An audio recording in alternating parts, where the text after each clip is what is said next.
Bismillahirrahmanirrahim. Assalamualaikum warahmatullahi wabarakatuh. Perkenalkan, nama saya Ilma Zukurfiana dengan NIM 2303091. Dari kelompok 4 ingin memaparkan materi tentang memilih LAN menggunakan media kabel atau WiFi. Langsung saja untuk pemateri pertama saya serahkan kepada saudari Tita Mustamsir. Assalamualaikum warahmatullahi wabarakatuh. Perkenalkan, nama saya Tita Mustamsir dengan NIM 2303127, kelas RMIKB angkatan 23. Di sini saya akan membuat tugas video presentasi kelompok kami, dan saya akan membawa materi tentang kabel LAN, dan saya akan membahas apa itu kabel LAN, pengertian kabel LAN, dan kelebihan dan kekurangan dari kabel LAN. Apa sih yang dimaksud dengan kabel LAN? Bisa teman-teman lihat gambar di atas ini. Kabel LAN adalah kabel yang digunakan untuk menghubungkan berbagai perangkat dalam satu jaringan lokal. Misalnya komputer, printer, CCTV, server, atau SIM-RS yang ada di rumah sakit. Melalui kabel ini, semua perangkat bisa saling berkomunikasi. Contohnya, mengirim data dan mengakses internet. Kabel LAN juga bekerja dengan mengalirkan sinyal data secara cepat dan stabil dari satu perangkat ke perangkat lainnya. Biasanya kabel ini berisi beberapa pasang kawat kecil di dalamnya, umumnya 4 pasang, dibungkus pelindung dan ujungnya menggunakan konektor. Singkatnya, kabel LAN adalah jalur fisik yang menghubungkan perangkat dalam jaringan supaya data bisa ditransfer dengan aman, stabil, dan cepat. Selanjutnya, adapun kelebihan dan kekurangan dari kabel LAN. Kelebihan dari kabel LAN yang pertama yaitu sangat stabil dan sangat cepat. Yang kedua yaitu latensi rendah. Ia cocok untuk aplikasi SIM-RS yang butuh real time, contoh pencatatan obat, tindakan, atau billing. Yang ketiga yaitu keamanan lebih tinggi, sulit disadap dibanding WiFi. Yang keempat yaitu minim gangguan interferensi dari peralatan medis. Yang kelima yaitu cocok untuk server dan sistem kritis. Selanjutnya, kekurangan kabel LAN. Yang pertama yaitu biaya instalasi tinggi, contohnya untuk membeli kabel, patch, panel, atau switch. Yang kedua yaitu tidak fleksibel, sulit memindahkan perangkat. Yang ketiga yaitu proses instalasi memerlukan infrastruktur bangunan. Yang keempat yaitu kurang cocok untuk perangkat mobile, contohnya tablet perawat atau mobile fisik. Terima kasih atas kesempatannya. Di sini saya akan membawakan materi tentang access point. Access point adalah perangkat jaringan yang berfungsi menghubungkan perangkat nirkabel seperti laptop, tablet, smartphone, atau perangkat medis ke jaringan LAN. Access point bekerja dengan memancarkan sinyal Wi-Fi sehingga perangkat bisa terhubung ke jaringan rumah sakit maupun internet tanpa menggunakan kabel. Adapun kelebihan dan kekurangannya yaitu kelebihan mobilitas tinggi. Staf bisa berpindah ruangan tanpa kehilangan koneksi.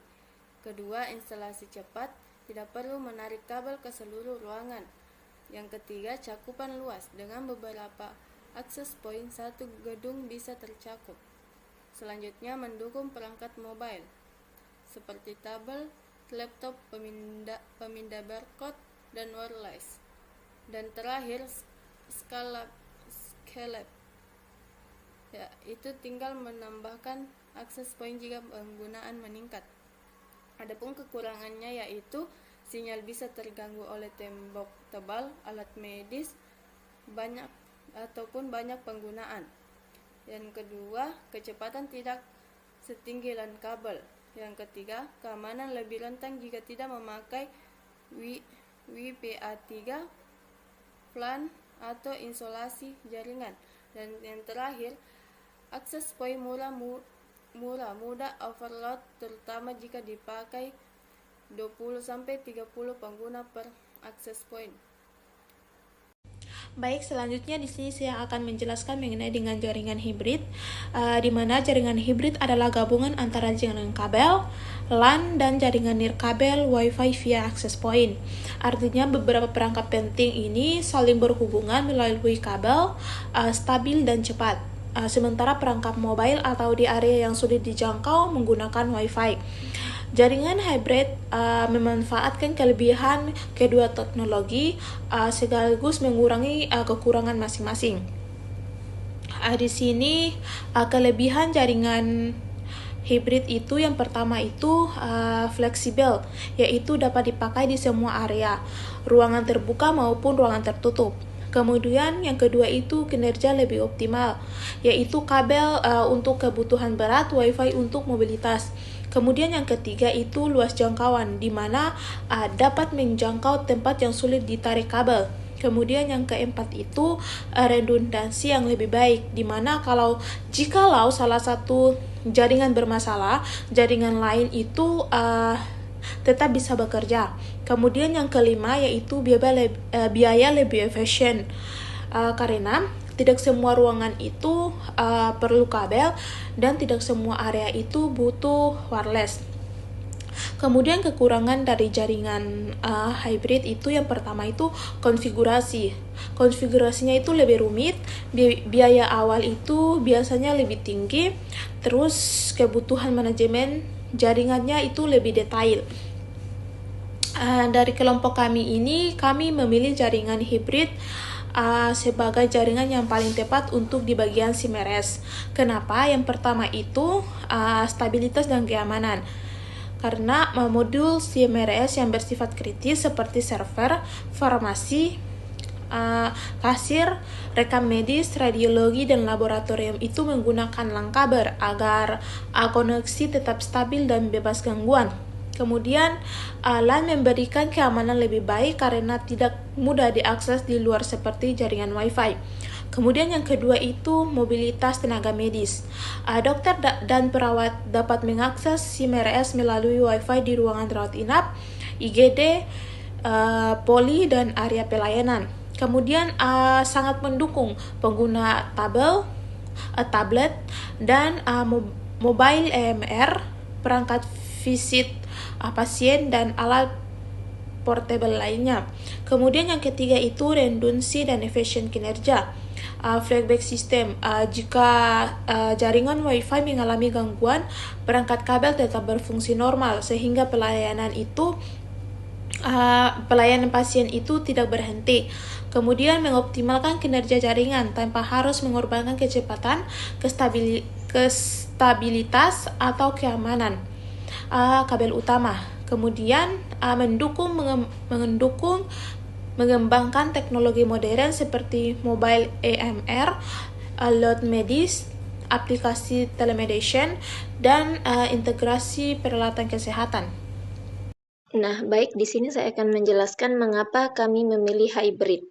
Karena sistem informasi rumah sakit memerlukan koneksi yang sangat handal dan aman karena mengelola data pasien yang sensitif. Yang pertama itu, jika menggunakan kabel harus digunakan untuk area dengan kebutuhan stabilitas tinggi, seperti server farmasi, pendaftaran, lab, dan bagian keuangan. Selanjutnya, Wi-Fi melengkapi kebutuhan mobilitas untuk dokter dan perawat yang perlu mengakses rekam medis elektronik melalui perangkat seluler saat berkeliling bangsal atau ruang operasi.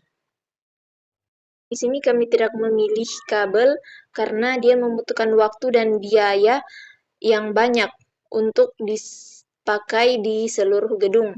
Misalnya ke tempat penerimaan pasien, ke ruang pengolahan, ruang IGD, itu memerlukan banyak waktu. Dan yang terakhir itu menggunakan Wi-Fi. Kami tidak memilihnya karena kualitas sinyal dapat dipengaruhi oleh dinding, jarak, dan jumlah pengguna. Semakin banyak pengguna yang menggunakannya, maka semakin tidak baik koneksinya. Misalnya dari tempat penerimaan pasien ke poliklinik itu, jika hanya menggunakan satu Wi-Fi saja itu, maka dia tidak bisa untuk diakses ke ruangan yang lain karena terlalu jauh jaraknya. Baik, sekian dari kelompok kami. Kurang dan lebihnya mohon dimaafkan. Wassalamualaikum warahmatullahi wabarakatuh.